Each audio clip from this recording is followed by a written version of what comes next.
మా అందరికీ నమస్కారం. 2024 ఎన్నికల తర్వాత మంగళగిరి ప్రజలే నా నమ్మకం అయ్యారు. మీ అందరు తెలుసు, 2019లో కరెక్ట్గా 23 రోజులు ఎన్నికలు ఉండగా నేను శాసనసభ్యుడిగా మీ ముందర నుంచున్నా. మీ సమస్యలు నేను అర్థం చేసుకోలేకపోయా, నేనేంటో మీకు అర్థమో లేదు. ఈ లోపల ఎన్నికలు అయిపోయినాయి. 5300 ఓట్లతో ఓడిపోయా.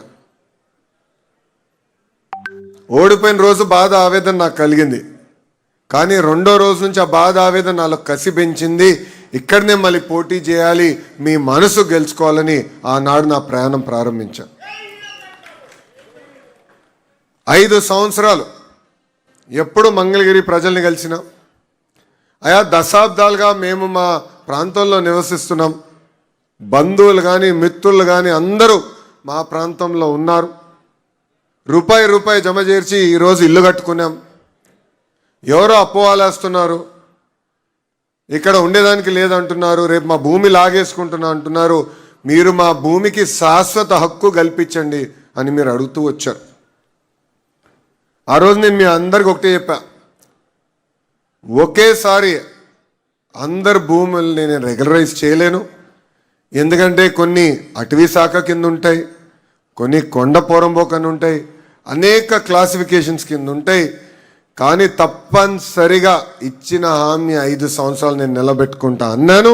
ఈరోజు రెండో విడత కింద 3000 కుటుంబాలకి శాశ్వత భూ హక్కు కల్పిస్తున్నా.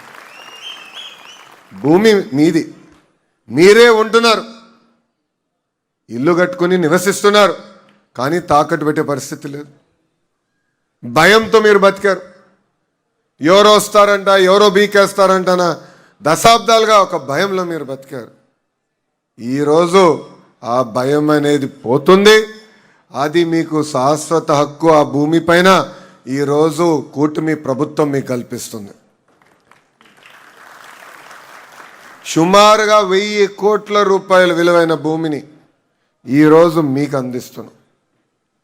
అది మీరు తాకట్టు పెట్టుకోవచ్చు, లేదంటే వేరే అవసరాలకు వాడుకోవచ్చు, లేదంటే ప్రశాంతంగా ఇంకా జీవితాంతం ఏ అధికారి కానీ ఏ రాజకీయ నాయకుడు వచ్చి ఈ భూమి నాది ఎవరు ప్రభుత్వం అని చెప్పలేని పరిస్థితి ఈరోజు మేము చేస్తున్నాం. ఆనాడు మీ అందరిని ఒక విషయం కోరా. 2019 ఎన్నికల తర్వాత నేను అనేక అవమానాలు ఎదుర్కొన్నా. చాలామంది నన్ను ఎగతాళి చేశారు. సొంత నియోజకవర్గం గెలుచుకోలేకపోయాం. చంద్రబాబు నాయుడు గారి పైన కూడా కించపరిచే విధంగా మాట్లాడారు. నీ కొడుకును నువ్వు గెలిపించలేకపోయావు అని చెప్పారు అన్నాడు. మిమ్మల్ని అందరూ ఒకే విషయం అడిగా, 5300 ఓట్లతో ఓడిపోయా, దాని పక్కన ఒక్క 0 పెట్టి నన్ను గెలిపించండి, అభివృద్ధి సంక్షేమం ఏంటో చేసి చూపిస్తానని చెప్పా. ఎవ్వరు ఊహించిన విధంగా ఆంధ్ర రాష్ట్ర చరిత్రలో టాప్ 3 మెజారిటీతో 91,000 మెజారిటీతో నన్ను గెలిపించి మీరు శాసనసభకు పంపించారు. మీరు ఎంత ఎక్కువ మెజారిటీ ఇస్తే అంత కొండంత బలం వస్తుందని నాకు ఆనాడు చెప్పా. ఆ బలమే ఈరోజు నన్ను నడిపిస్తుంది. సంక్షేమ అభివృద్ధి అనేది కూటమి ప్రభుత్వం జోడెద్దుల బండి. రెండు మేము కలుపుకుని తీసుకెళ్తున్నాం. మీరే చూస్తున్నారు. నియోజకవర్గంలో ఇప్పుడు భూగర్భ డ్రైనేజ్ పనులు ప్రారంభించాం. 24 గంటలు నీరు అందించే కార్యక్రమం మేము శ్రీకారం చుట్టాం. పార్కులు, శ్మశానాలు, కళ్యాణ మండపాలు, ఇట్లా చెప్పుకుంటా పోతే అనేక అభివృద్ధి కార్యక్రమాలు చేస్తున్నాం. ఇంకో పక్కన పెన్షన్, 4000 రూపాయలు పెన్షన్, తల్లికి వందనం 2వ సంవత్సరం ఈ వారం వేస్తున్నాం. ఉచితంగా 3 గ్యాస్ సిలిండర్లు అందజేస్తున్నాం. మహిళలు బస్సులో ఉచితంగా ప్రయాణించేదానికి స్త్రీ శక్తి కూడా మేము తీసుకొచ్చాం. మూసేసిన అన్న క్యాంటీన్లు తిరిగి ప్రారంభించాం.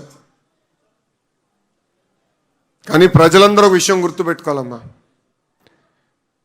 మన ప్రభుత్వం అధికారంలోకి వచ్చినప్పుడు ఆదాయం రూపాయి అవుతే ఖర్చు ₹60 ఉండే.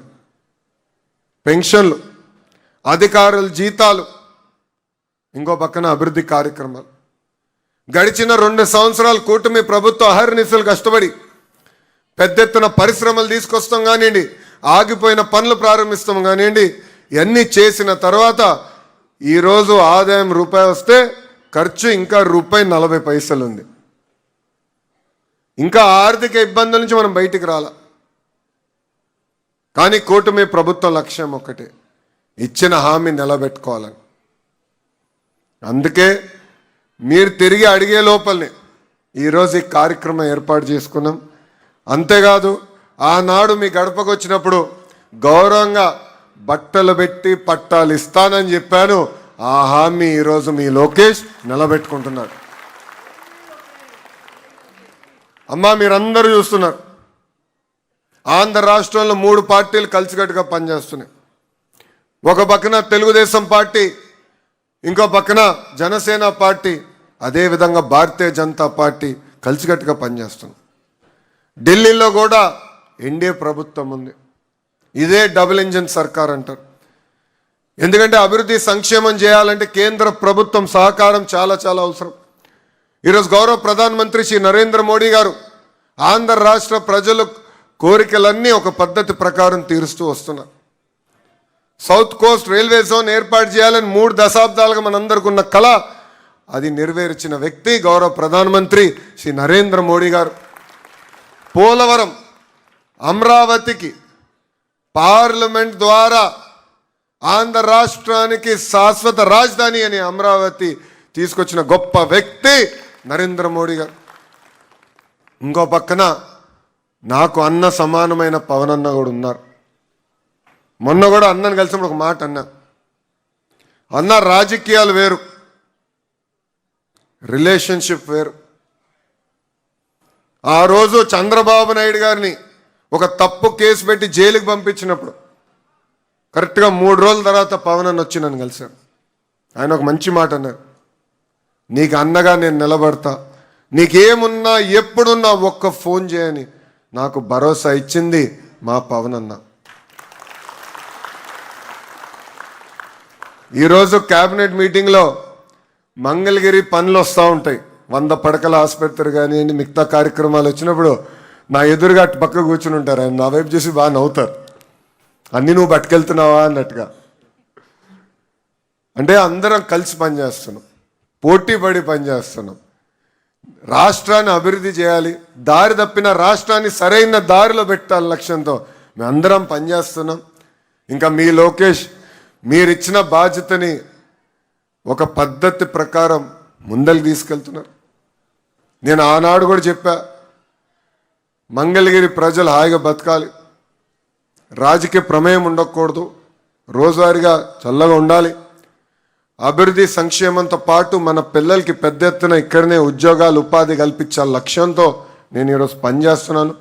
సంక్షేమ అభివృద్ధి 2 కలిసికట్టుగా నేను తీసుకెళ్తానని మీ అందరికి తెలియజేసుకుంటూ, నాకు ఇంత అద్భుతమైన అవకాశం ఇచ్చిన మీ అందరికీ ప్రత్యేకంగా 3 దశాబ్దాలుగా ఏ పని అయితే మీరు ఆశిస్తున్నారో ఈరోజు నేను అది చేయగలుగుతున్నానంటే ఢిల్లీలో ప్రధానమంత్రి నరేంద్ర మోడీ గారికి, అదేవిధంగా రాష్ట్రంలో ఒక పక్కన గౌరవ ముఖ్యమంత్రి చంద్రబాబు నాయుడు గారికి, ఇంకో పక్కన గౌరవ ఉప ముఖ్యమంత్రి పవన్ అన్నకి, వీళ్ళ ముగ్గురికి నా హృదయపూర్వక ధన్యవాదాలు తెలియజేసుకుంటూ, నాడు నేడు ఎప్పుడు మీకు నేను అండగా ఉంటా, మీకు ఏ సమస్య ఉన్నా పరిష్కరించే బాధ్యత నేను తీసుకుంటా. నా లక్ష్యం ఒకటే, అన్ని రంగాల్లో మంగళగిరి నంబర్ 1 నిలబడాలి. కేవలం ఆంధ్ర రాష్ట్రం కాదు, భారతదేశంలోనే ఒక ఆదర్శ నియోజకవర్గం ఏదంటే దాని కేర్ ఆఫ్ అడ్రస్ చిరునామా మంగళగిరి చేయాలనేదే మీ లోకేష్ లక్ష్యమని ఈ సభాముఖంగా తెలియజేసుకుంటూ, తల్లి ఇక్కడ ఉన్న వాళ్ళందరూ ఒక్క విషయం ఆలోచించమంటున్నా. 3 పార్టీల నాయకులు మీ ఇంటికి వచ్చారు.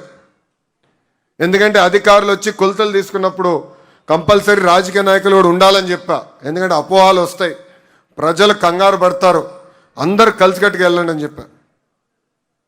కనీసం ఒక కప్పు కాఫీ కానీ టీ కానీ మా నాయకులు మీ దగ్గర తీసుకోలేదు, ఒక గ్లాసు నీరు కూడా తీసుకోలేదు. అంటే ఒక పారదర్శకంగా అవినీతి రహితంగా ఈరోజు మేము ఇక్కడ పనిచేస్తున్నాం. దయచేసి ఇక్కడ ఉన్న ప్రజలందరూ గుర్తుపెట్టుకోవాలని సభాముఖంగా కోరుకుంటూ, నాకు ఇంత అద్భుతమైన అవకాశం ఇచ్చిన మీ అందరికీ పేరు పేరున నా హృదయపూర్వక ధన్యవాదాలు తెలుపుకుంటూ మీ అందరి దగ్గర నుంచి సెలవు తీసుకుంటున్నా. అందరికీ నమస్కారం. జై హింద్.